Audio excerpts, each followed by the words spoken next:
Coba Bapak Ibu yang usianya sudah 70, ada Bu yang usia 70, pasti dia paling lama hidup di dunia ini. Ada Bapak juga ada ya.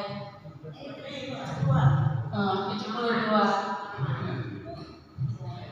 Mungkin saja ada orang yang paling lama dalam hidup ini, tapi kadang tidak menyadari hakikat hidup di dunia ini apa.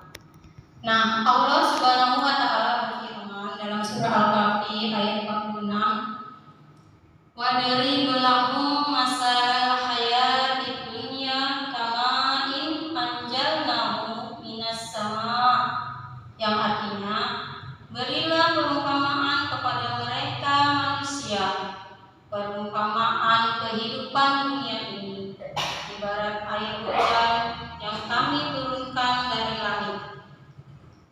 Jadi Allah Subhanahu wa taala menjelaskan dunia ini seperti air. Ini namanya analogi, permisalan.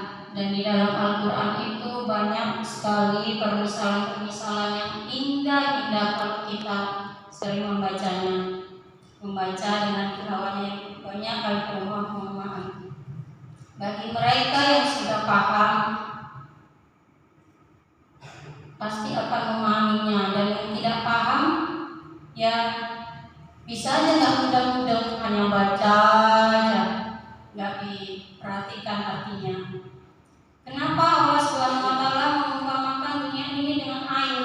Apa miripnya dengan air?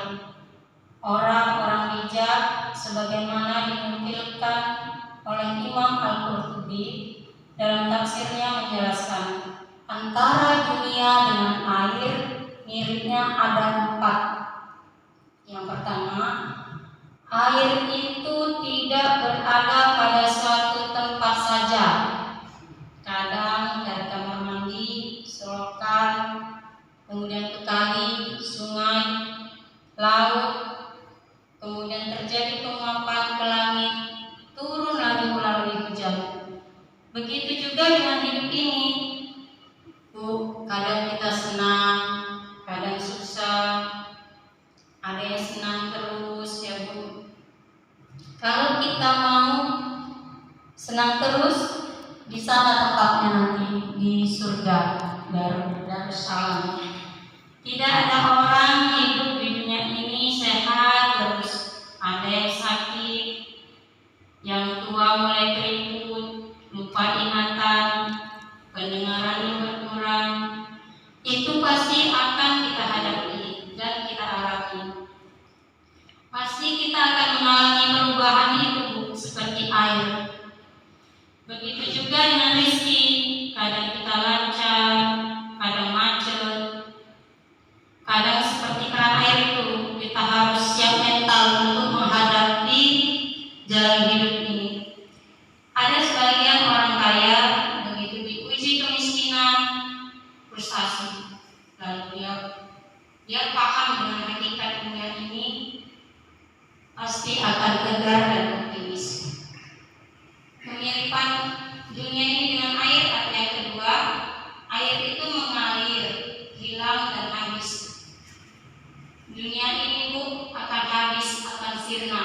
Sebesar apapun yang kita miliki, orang kaya, pejabat, banyaknya keluarga, punya anak-anak yang cantik, yang pintar, akan hilang semuanya. Yang namanya pasangan itu akan meninggal, tidak ada pasangan semati, karena itu sudah sunatullah. Anak kita tidak selamanya kita timang-timang. Ada saatnya dia harus berumah tangga, mandiri, belajar hidup. Itulah kehidupan dunia.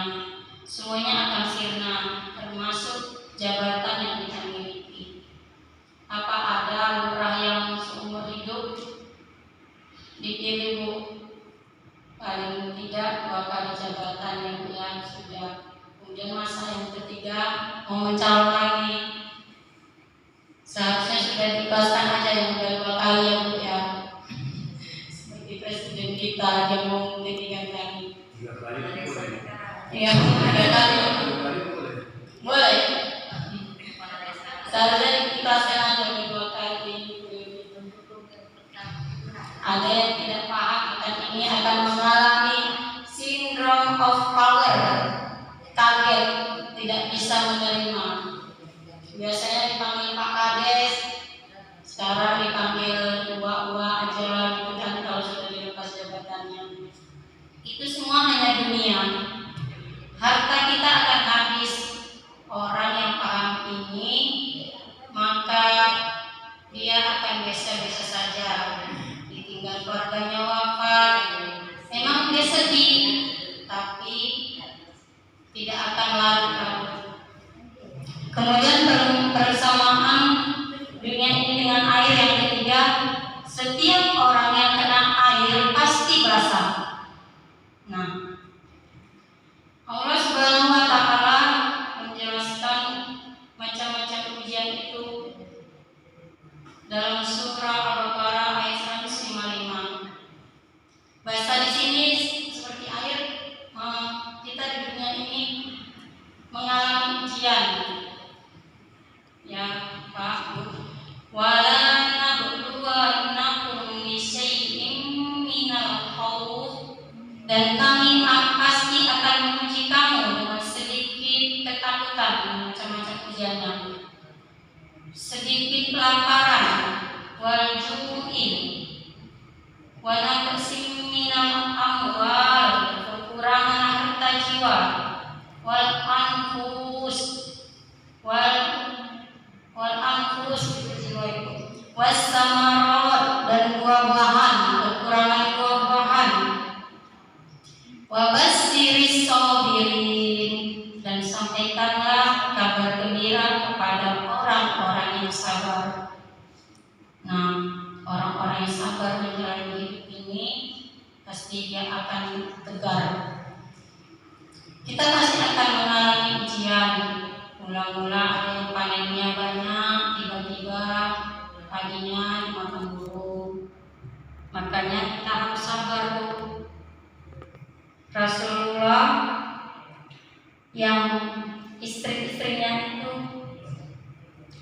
ada banyak, ada selama 3 purnama tidak bisa masak, tidak ngepul dapurnya. Tidak ada yang dimasak, makannya hanya buah kurma dan air putih. Itu juga ujian, Bu. Istri Nabi semuanya dalam kondisi yang sama, tapi mereka tidak demo. Namanya ujian. Semua pasti akan mengalami. Kuat nggak, Bu, kalau kita selama 3 bulan tidak masak? Demon lah. Bentar. Demon. Itu demon.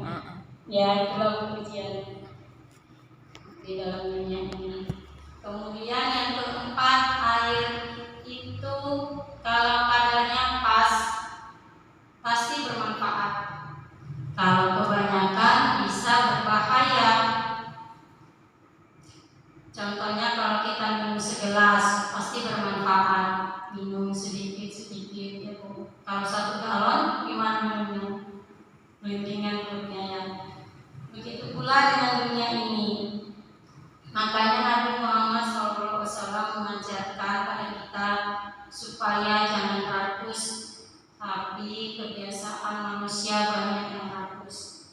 Seandainya manusia dikasih emas 2 lembar, pasti dia akan minta 1 lembar lagi.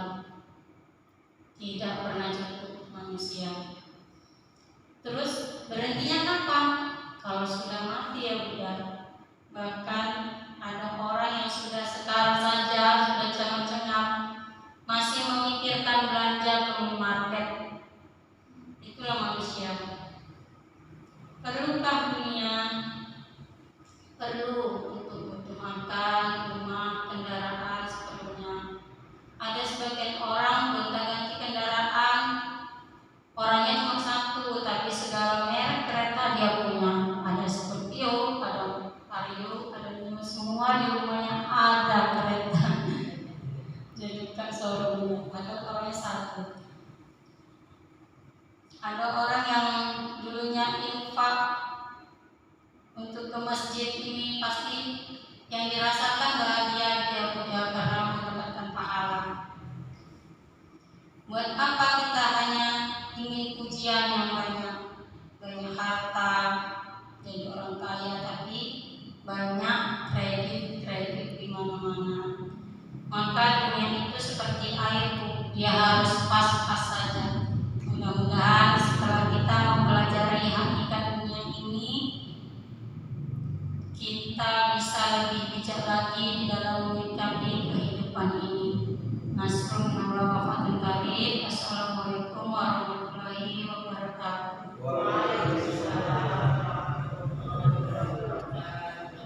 Terima kasih kepada Bunda Wiji, semoga bermanfaat memberikan ceramah pada kita. Kita tutup acara ini dengan lafaz hamdalah. Nun wal qalam wa yasturun, astagfirullah khairan. Assalamualaikum.